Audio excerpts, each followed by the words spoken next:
성경 말씀에 보면 아브라함을 선택했다 이렇게 말씀하고 있습니다. 아브라함을 선택한 것은 하나님이시고요. 그 아브라함을 선택한 하나님은 나도, 저도, 여러분도 선택하셨습니다. 할렐루야, 아멘. 내가 이 자리에 온 것은 내 힘으로 온 게 아닙니다. 하나님께서 나를 선택해 주셨다는 그 사실을 분명하게 기억할 수 있기를 바랍니다. 나는 선택받은 이 세상에 75만 75억이죠. 그 인구 가운데 선택받았다는 것은 굉장히 귀한 겁니다, 여러분. 내가 얼마나 하나님 앞에 세상 가운데 존귀하다는 사실들을 우리가 잊고 살 때가 많거든요. 나는 하나님의 자녀라는 사실 늘 기억하시고 내 스스로 떠나버리지 않기를 바랍니다. 하나님께서 아브라함을 왜 부르셨는가? 그 이유가 오늘 18장 19절에 기록되어 있습니다. 세상에 그 많은 사람 가운데 왜 하필이면 아브라함을 선택하셨을까? 그것도 하나님께서 택하신 이스라엘이라는 나라, 그 가나안 땅이 아니라 가나안 땅에서 530km나 더 가는 그 바벨론 있던 하란이라는 땅, 그 메소포타미아 강 건너에 있는 그 갈대아 우르의 아브라함을 하나님께서는 왜 그 이방에 있던 아브라함을 선택하셔서 그 사람을 믿음의 조상으로 그렇게 세우셨을까? 그 이유가 바로 여기 있습니다.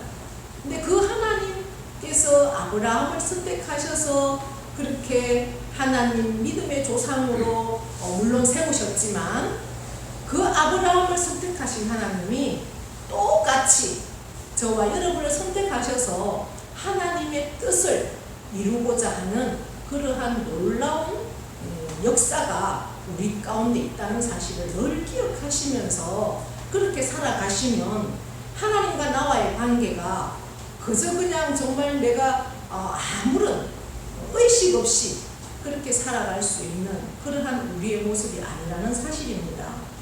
특별히 이제 우리가 창세기는 50장까지가 창세기의 1장부터 50장이 창세기입니다. 1장에서 11장, 창세기는 분명하게 두 부분으로 나눠집니다. 그래서 1장부터 11장은 세속사라고 해요. 그러니까 모든 하나님을 아는 사람이든 모르는 사람이든 누구나 똑같이 속해 있는 역사예요. 그래서 세속사, 그래서 인류 일반 역사다 이렇게 하고 12장부터 50장은 구속사, 구원의 역사예요. 그래서 구원받은 사람들의 역사가 12장부터 기록이 되어 있습니다.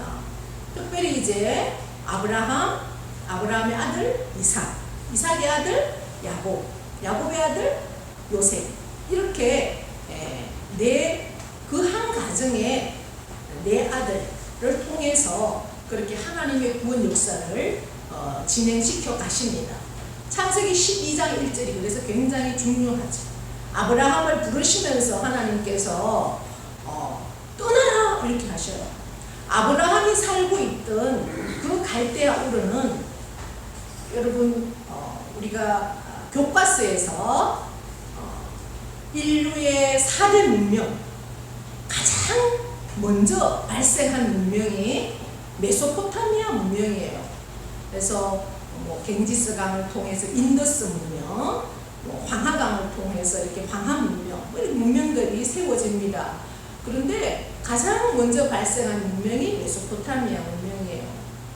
그러한 지역, 굉장히 그때 당시만 해도 너무너무 문화가 이미 걸 있었던 그러한 곳에서 특별히 아브라함의 아버지는 그 땅에서 믿던 바알과 아세라 우상을 만드는 사람이었기 때문에 먹고 사는 데는 걱정할 것도 없고 자기 아버지의 그 사업을 물려받으면 이 사람은 너무나 떵떵거리며 살 수 있는 그러한 위치의 사람이었어요. 그냥 못 먹고 못 못 살고 저 밑에 있던 사람이 아니라고요.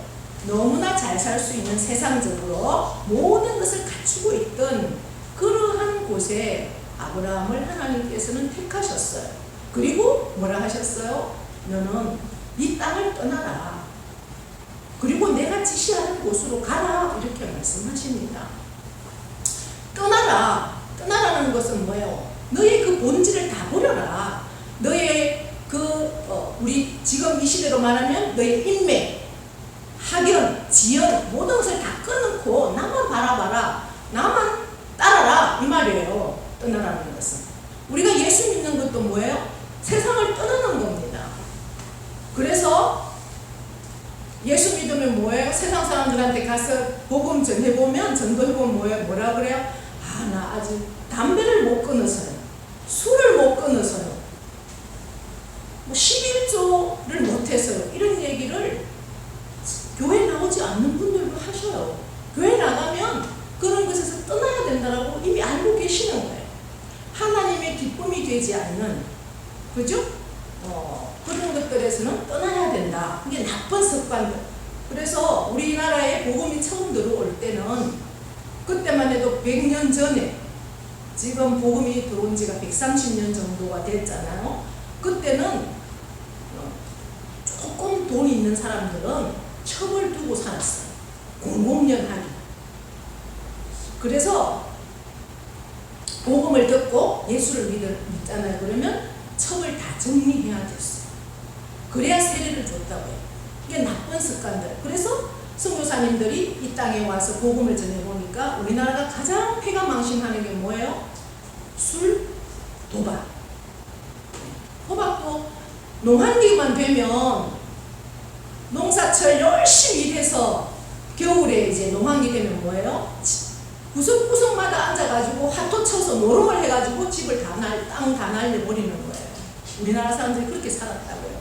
그래서 그러한 나쁜 습관들을 예수 믿는 사람들은 다 끊어버리는 거예요. 내 입으로는 끊을 수 없죠. 어떻게 술을 끊고, 어떻게 도박을 끊고, 어떻게 담배를 끊어요? 못 끊어요. 내 그 사랑하는 척을 어떻게 끊어요? 그러나 예수 믿으면 다 떠나버리는 거예요. 왜? 본질이 뭔지를 알기 때문에. 그래서 그 아브라함은 하나님 말씀 앞에 순종했어요. 떠나는 거예요. 자기의 호의호식할 수 있고 아무런 걱정 없이 살 수 있는 그 땅을 다 버리고 떠났습니다. 하나님만 바라보고. 내가 어디로 가야 할지 갈 바를 알지 못했지만 너는 복의 근원이 된다. 이 말씀 하나 의지해서 순종했더니 아브라함은 믿음의 조상이 되고 이 복의 근원이 되는 그러한 자리를 차지했잖아요. 우리가 나로 인해서 내 가정의 복의 근원이 되고 나로 인해서 이 지역에 내 친구가 열방이 복음의 사람들로 세우기 위해서 나를 세웠다는 자리들을 기억하시고 정말 그 모든 세상에서 떠나서 주님만을 바라보시고 주님과 함께하는 정말 아브라함 같은 믿음의 소유자들이 다 될 수 있기를 축복합니다. 그러면 왜 아브라함은 그렇게 하나님은 아브라함을 선택하셨을까? 오늘 19절 말씀 우리가 개역 개정으로 읽었는데요. 세 번역으로는 어떻게 되어 있을까? 개역 개정은 보다 세 번역은요 굉장히 쉽게 번역이 되어 있어요. 그래서 한번 읽어보겠습니다. 내가 함께 읽습니다. 아브라함을 선택한 것은 그가 자식들과 자손을 잘 가르쳐서 나에게 순종하게 하고 옳고 바른 일을 하도록 가르치라는 뜻에서 한 것이다. 그의 자손이 아브라함에게 배운 대로 하면 나는 아브라함에게 약속한 대로 다 이루어 주겠다. 아멘. 우리가 조금 전에 개역 개정 읽었던 거하고는 훨씬 쉽게 와닿죠. 개역 개정에는 어떻게 되어 있습니까?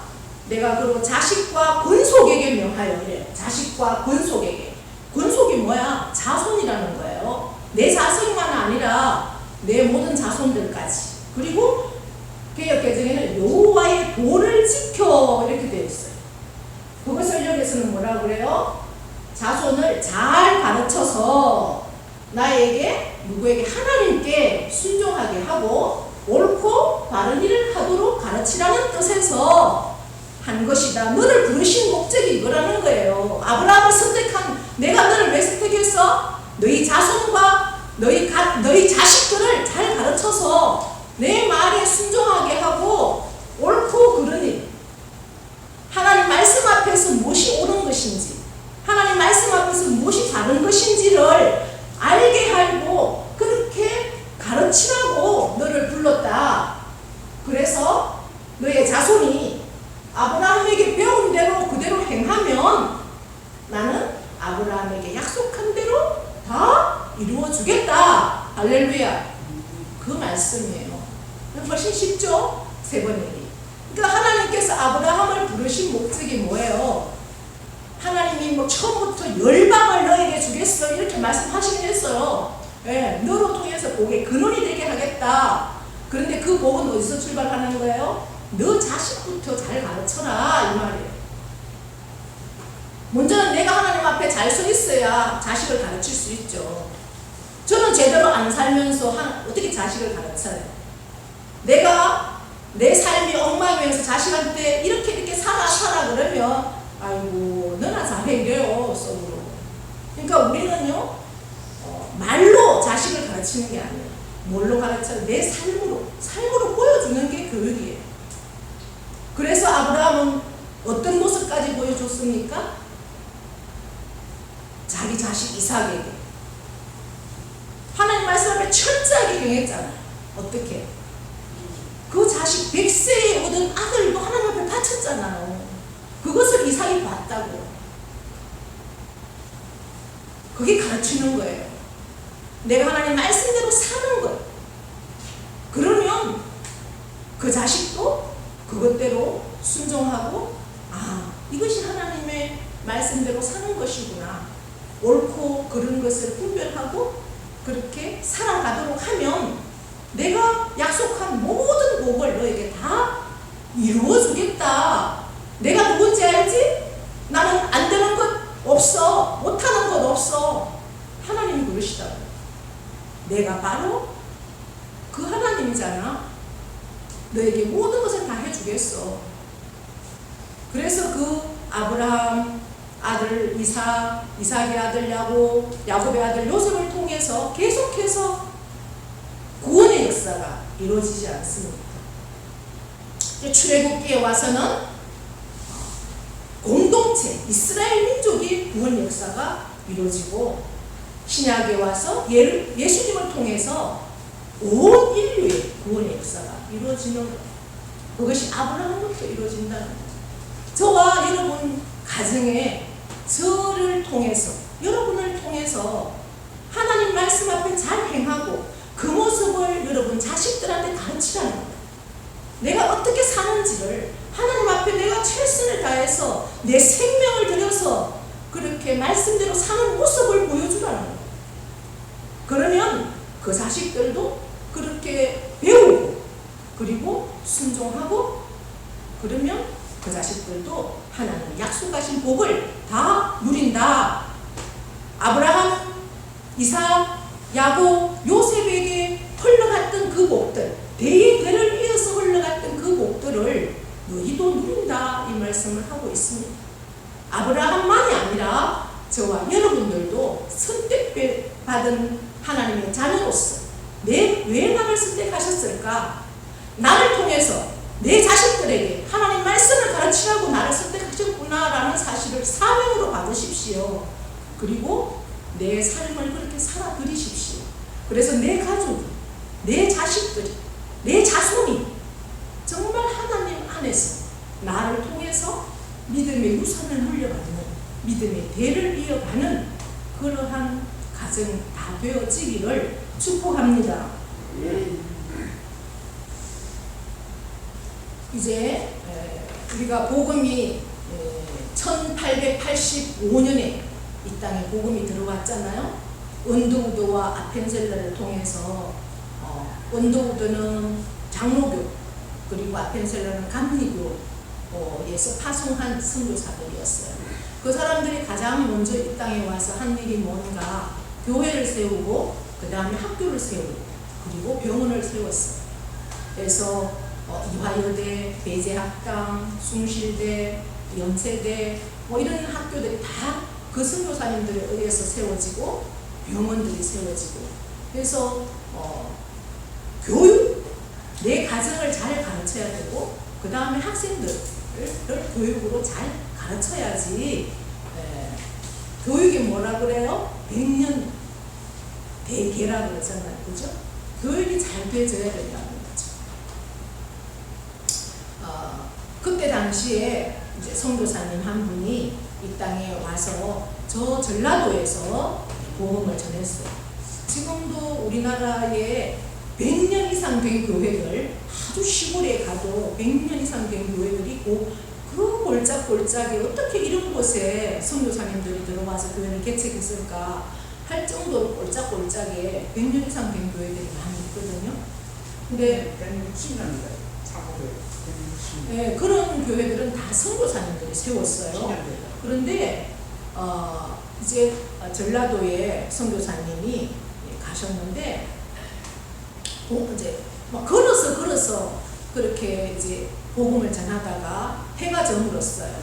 그래서 이제 어디 들어가서 하룻밤을 누워야 되는데 뭐 마을을 찾을 수가 없는 거예요. 저 앞에 뭐 마을이 있긴 하지만 그래서 너무 시간도 많이 되고 이래서 뭐 허름한 집이 하나 있어서 그 들어가서 잤어요. 이렇게 새우잠을 잤겠죠. 그런데 거기가 뭐였느냐, 이제 옛날에는 사람이 죽으면 장례를 하잖아요. 그러면 이제 상녀를 넣어두는 그러한 건물이었어요. 근데 이제 그 상녀 바로 이 선교사님이 들어가기 전에 상녀를 쳤는데 그때 어떤 사람이 죽었는가 하면 장질부사, 장티푸스. 옛날에는 장티푸스로 많이 죽었다고 해요. 그 장티푸스가 연명이라고 하더라고요. 그렇게 죽었는데 장티푸스 걸린 사람을 이제 장례했던. 그리고 이제 그 행사를 갖다 놨는데 이 장티푸스는 감염이 된다고 그래요. 근데 이 선교사님이 거기서 하룻밤을 잤는데 이 장티푸스가 걸린 거예요. 그래서 이 선교사님이 아들만 그때 하나 어린 아들 하나 낳는 그런 상태인데 보면 돌아가셨어요. 그래가지고 이제 이 사모님이 아이 하나 데리고 이 땅에서 지내려고 하니까 힘이 들어서 그냥 고국으로 돌아갔어요. 그럼에도 불구하고 그 사모님은 그 아들에게 계속해서 한국을 가르친 거예요. 너희 아버지는 복음을 위해서 그 한국이란 코리아라는 그 땅에서 복음을 전하다가 그렇게 돌아가셨다. 너도 그 아버지처럼 늘 하나님의 복음을 위해서 살고 예수 그리스도의 복음을 위해서 살고 그리고 아버지가 돌아가신 그 한국 땅을 늘 기억하면서 그렇게 살아라. 이제 늘 그렇게 교육을 한 거예요. 그러면서 한글도 가르치고, 또 한국말도 가르치고, 한국말을 계속 이제 아들한테 가르쳤대요. 그리고 이제 6.25가 나고, 그 6.25 전 얘기예요. 6.25가 나고, 이제 그 이후에 미군이 우리나라에 들어와 있으면서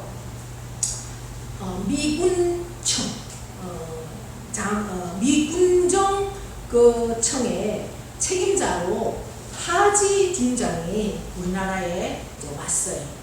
그때 그 선교사님의 아들 이 하지 중장의 비서가 되어서 우리나라에 온 거예요.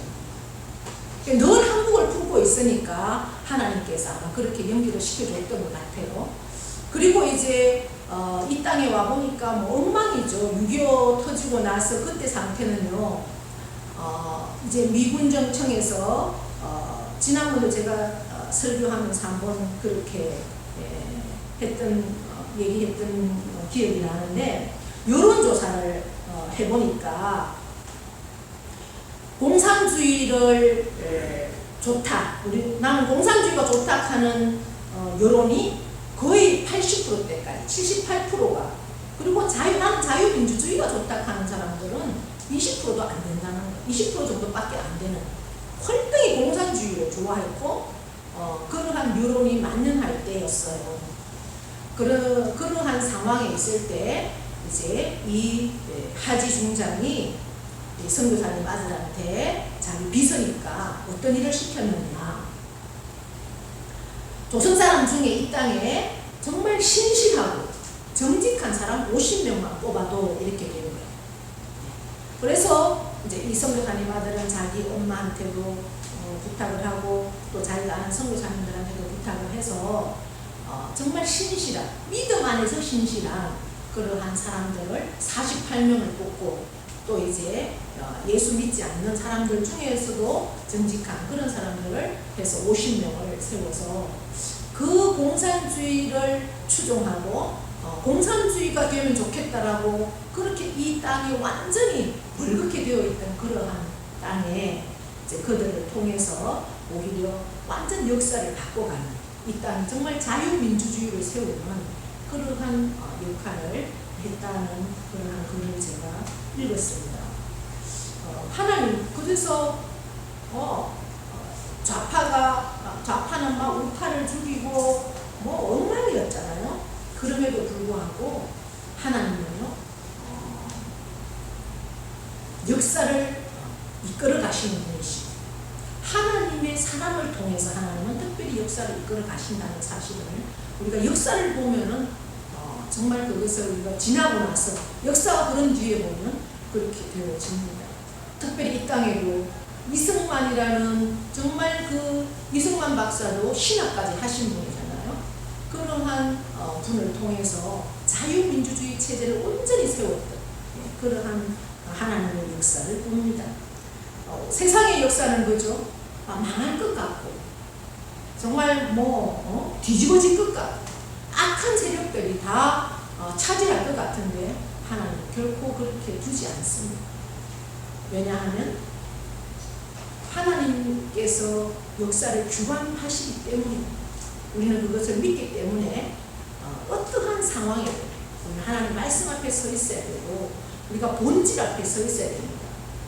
말씀이 우리를 움직이지 않으면 우리는 교회 다녀도 어떻게 사람을 보고 교회에 나올 수도 있고, 뭐 어떤 종교적인 마음으로 나올 수도 있고, 여러 가지 마음들은 그 중심의 마음 하나님밖에 알 수 없잖아요.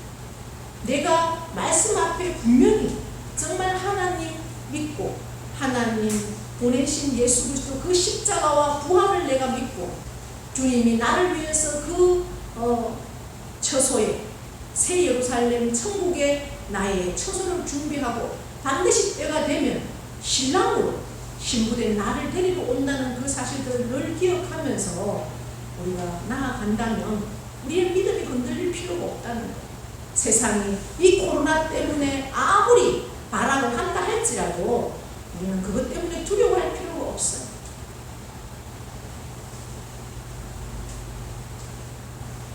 교회가 중요한 게 아니라 예수님과 나와의 관계가 중요하다는 거예요. 그래서 우리가 말씀을 알아야 되고, 그 말씀을 통해서 우리가 하나님의 마음을 알고 하나님을 만날 수 있다는 겁니다. 하나님의 사람들이 하나님의 그 약속 앞에 남은 자가 되어서, 그루터기가 되어서 반드시 역사를 이끌어가는 그러한 것처럼 오늘 말씀에도 아브라함을 통해서 하나님 나라의 복을 주시고 그 가족들을 통해서 계속해서 구원의 역사를 이루어가잖아요. 가르쳐야 된다는 거예요.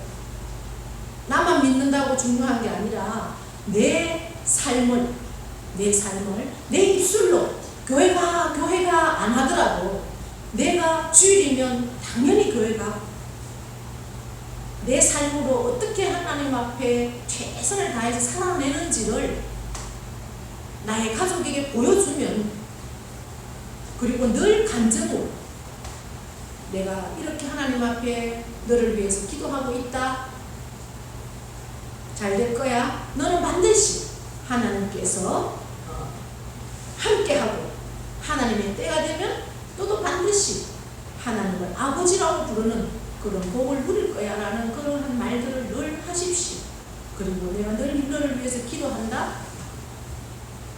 내가 이렇게 잘 살고 행복한 것은 다 예수님이 나와 함께 하기 때문이다. 이런 말들을 많이 하시라고요. 그리고 보여주십시오. 저는 믿지 않는 가정에서 태어났어요. 지금도 제 기도 제목 중에는 정말 저의 가족들이, 저의 친정 가족들이 온전히 예수님 안에서 하나가 되는 것이 가장 큰 기도 제목 중에 하나입니다. 그럼에도 불구하고 이제 제가 결혼을 해서 와서 보니까 저희 아버님도 크게 일찍 신앙생활 하신 건 아니에요.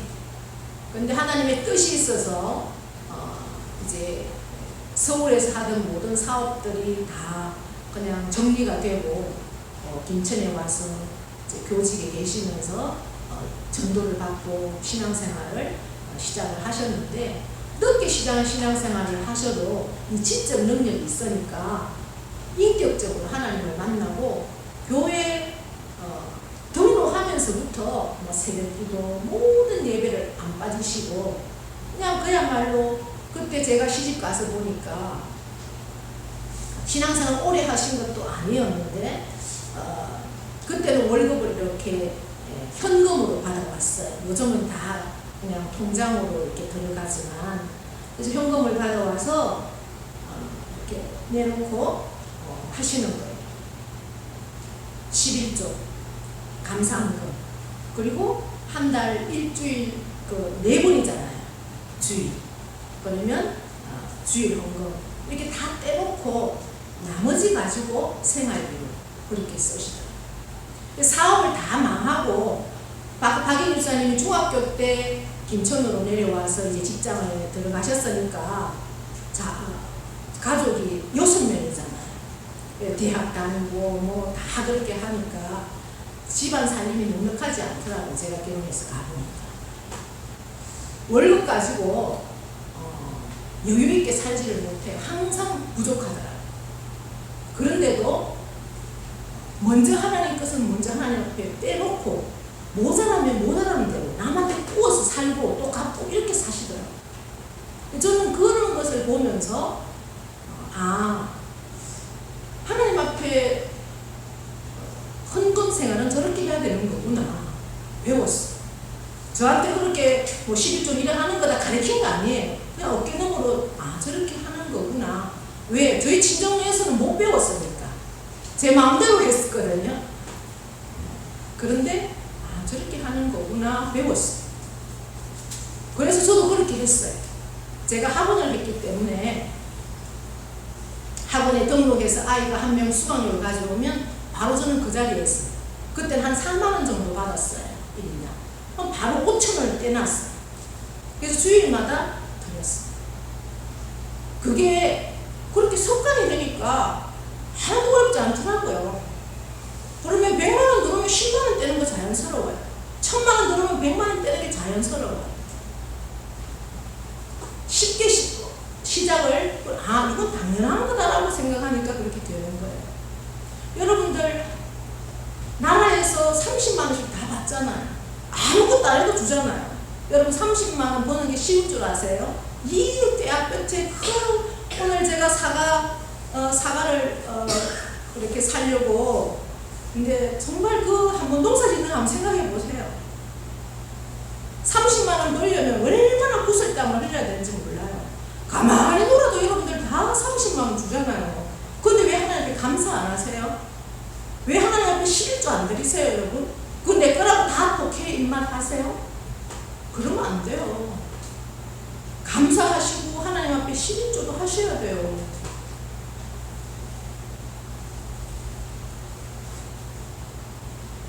그렇게 배우고 직장생활 하면서 사실 새벽기도 하는 것도 쉽지 않거든요.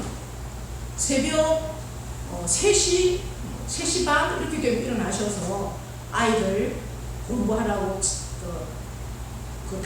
반에 있는 아이들 다 전화하고 새벽기도 갔다 오셔서 아침 그렇게 하루를 생활하시고, 또 금요일에는 금요기도, 수요일 예배. 저는 예배 빠지는 걸 못 봤어요. 아, 그래서 신앙생활은 저렇게 하는 건가 보다 하고 저도 그렇게 새벽기도 뭐 다 그렇게 했어요. 그러니까 부모의 모습을 통해서 하나님을 믿는 방법을 가르치는 것이 우리의 의무라는 거예요. 하나님이 나를 택하신 목적이라는 것을 여러분들이 아시고, 내가 신앙생활 잘 하시고 나를 통해서 내 가정이, 내 가족이 신앙생활 잘 하는 데까지 가는 것이 하나님께서 나를 택하신 목적이라는 사실들을 잊지 않기를 바랍니다. 그러면 나도 자녀들 앞에 잘 살 수 있겠죠? 또 하나님 앞에 잘 살 수 있겠죠? 그래서 마지막까지 예수님 안에서 행복하시고 강건하시고, 그래서 하나님 앞에 잘 안길 수 있는, 그래 잘 살다 왔다, 수고했다, 이 말을 주님 앞에 들을 수 있는 저와 여러분 다 될 수 있기를 축복합니다. 하나님 아버지 고맙고 감사합니다. 오늘도 이렇게 귀하고 복된 시간 주시고 복된 자리에 앉게 하셔서 하나님 귀한 말씀 우리에게 주셨습니다. 이 말씀을 우리의 마음으로 받습니다. 이 말씀 참으로 내 생명을 지켜내는 우리 모두가 되어서 나를 왜 선택하셨는지, 나의 가정, 나의 자녀, 나의 자손들을 하나님 복으로 이끌려가요. 그들을 통해서 또 이제 자손들을 통해서 열방까지 주의 복음이 증거되기를 원해서 나를 선택하였다는 그 사실을 한시도 잊지 않고 나아가는 우리 모두가 되기를 원합니다. 주여, 우리 모두에게 복 주시기를 간절히 원하며 예수 그리스도의 이름으로 기도하옵나이다. 아멘.